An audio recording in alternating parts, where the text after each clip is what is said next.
ordinary day. I was making my way. Who would have known I spent my last nickel on the super mega winning ticket? I was feeling kinda wicked when I heard my boss through the crowd, but I just smiled. What you gonna do with all that cash? Gonna stay out in an all-nighter bash. I'm gonna buy myself a nice suit and tie, and then I give my boss the finger in my private jet flyby.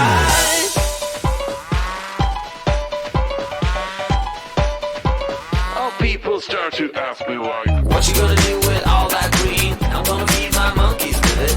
They all hang out by the pool next to my backyard roller coaster, with my face on a giant poster. Tonight we're having oysters with the Kobe steak in the toaster. Waiting to feed my lions and shit. You better deal with it. Wait here, I'm about to pick up Scarlet J and then Natalie P.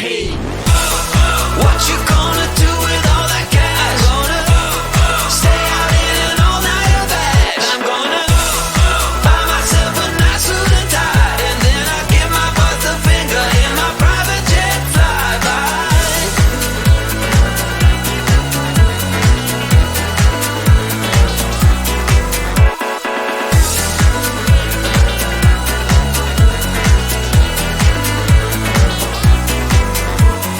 What you gonna do with all that green? I'm gonna feed my monkeys with it.